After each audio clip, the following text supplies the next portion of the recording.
வணக்கம் மக்களே, நான் உங்கள் சிவானி சிவகாசியிலிருந்து. இன்றைக்கி பார்த்தீங்கன்னா நான் உங்கள் கூட ஷேர் பண்ணுற சின்ன வீடியோ என்னென்னா, என்னோடய கிச்சன் க்ளீனிங் vlog தான் நான் ஷேர் பண்ண போகிறேன். உங்கள் கூட இதை ஷேர் பண்ணுறதுல ரொம்பவே ஒரு சந்தோஷமாக இருக்குது. நாங்கள் பார்த்தீங்கன்னா 2 நாளைக்கு முன்னாடி வந்து திருச்செந்தூர் கிளம்பிட்டோம். போயிட்டு வந்து வீடெல்லாம் அப்படியே போட்ட மாதிரி போகிற மாதிரி ஆயிடுச்சு. ஏன்னா இந்த பிளானிங்கே இல்லாமல் திடீர்னு நாங்கள் கிளம்புற மாதிரி இருந்துச்சு.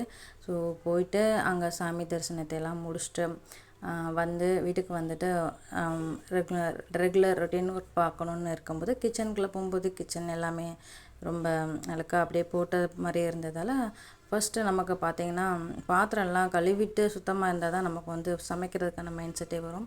அதனால் ஃபர்ஸ்ட் என்ன பண்ணுறேன்னா, நான் வந்து அடுப்பெல்லாம் சுத்தமாக க்ளீன் பண்ணி முடிச்சுட்டு அந்த இதெல்லாம் சைடில் இருக்கிறதெல்லாம் எங்களுக்கு சைடில் பார்த்திங்கன்னா மேலேருந்து மண் வந்து விழுந்துகிட்டே இருக்கும். அந்த சைடில் ஒரு சின்ன கேப் இருக்குது. அதுலேருந்து அந்த இதெல்லாம் க்ளீன் பண்ணி எடுத்து விட்டுட்டு சைடில் இருக்கிறதெல்லாம் சுத்தப்படுத்தி விட்டுட்டு ஃபஸ்ட்டு எனக்கு வந்து அந்த பேப்பர் விரித்து அதெல்லாம் போட்டு வச்சா தான் ஓரளவுக்கு நல்லாயிருக்கும். நான் அடிக்கடி ஒரு 10 டேஸ்க்கு ஒருக்க நான் வந்து பேப்பர் மாற்றிடுவேன். அந்த சமைக்கிற பாத்திரங்களை எடுத்து வைக்கிற இடத்துல வந்து பேப்பரை மாற்றி விட்ருவேன். இப்போ வந்து நான் வந்து ஃபஸ்ட்டு வந்து அடுப்பை நல்லா வந்து க்ளீன் பண்ணிக்கிடலாம் அப்படின்னு யோசிக்கிறேன். நான் வந்து ஃபஸ்ட்டு வந்து எப்போவுமே வந்து அடுப்பை வந்து வாரத்தில் 1 டைம் தான் நான் வந்து ஸ்க்ரப் போட்டு நல்லா தேய்ச்சி சுத்தப்படுத்துவேன். மற்றபடி டெய்லி சமைச்சிட்டு ஒரு நல்ல டவல் வச்சு தொடச்சி விட்ருவேன். அந்த மாதிரி தான் வச்சுப்பேன். ஸோ இன்றைக்கி வந்து நல்லா ஸ்க்ரப் போட்டு நல்லா தேய்ச்சி முடிச்சுட்டு அப்படியே நல்லா கழுவி விட்டுட்டு முடிச்சுட்டு நெக்ஸ்ட் நான் என்ன பண்ணலான்னு இருக்கேன் அப்படின்னா, நல்லா க்ளீன் பண்ணி விட்டு அந்த இடத்த பேப்பர் போட்டு விரிக்கலாம் அப்படின்னு இருக்கேன். எங்கள் வீட்டில் பார்த்திங்கன்னா ஆஃபீஸ்லேருந்து இந்த ஒர்க் பண்ணும்போது யூஸ் பண்ணுற ஒரு ஷீட், அந்த ஷீட் கொண்டு வருவாங்க. அந்த ஷீட் போட்டு நான் நல்லா நீட்டாக விரித்து விட்ருவேன். ஆனால் இதை நான் வந்து எனக்கு வந்து அவங்க நீட்டாக கட் பண்ணி கொடுப்பாங்க. நான் போட்டு எனக்கு விரிக்கிறதுக்கு ஈஸியாக இருக்கும். இந்த வீடியோ நான் மட்டுமே தனியாக மேக் பண்ணிகிட்டு இருந்ததால் நானே கஷ்டப்பட்டு சிரமப்பட்டு அதை அட்ஜஸ்ட் பண்ணி போட்டுட்ருந்தேன்.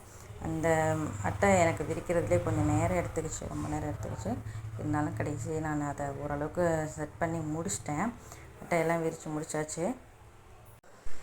ஃபைனலி பார்த்திங்கன்னா நான் இந்த பக்கம் எல்லா பேப்பரையுமே வந்து நீட்டாக அடுக்கி முடிச்சுட்டு பார்த்திங்கன்னா நெக்ஸ்ட்டு நான் வந்து இந்த பக்கம் வந்து பாத்திரங்கள் புழங்குற பாத்திரங்கள் எல்லாம் வந்து நான் கழுவி அடுக்கி வைப்பேன். இந்த பக்கம் நீட்டாக வைப்பேன்.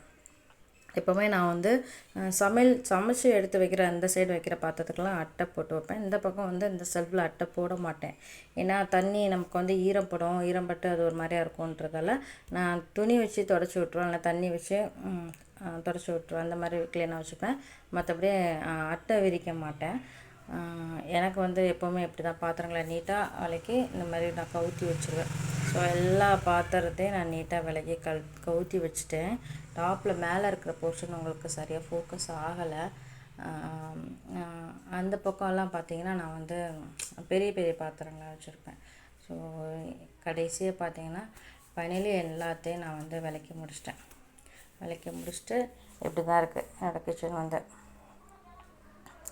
ஸோ உங்களுக்கு வந்து இந்த வீடியோ ரொம்ப பிடிச்சிருந்துச்சு அப்படின்னா மறக்காமல் லைக் பண்ணுங்கள், கமெண்ட் பண்ணுங்கள், சப்ஸ்கிரைப் பண்ணுங்கள்.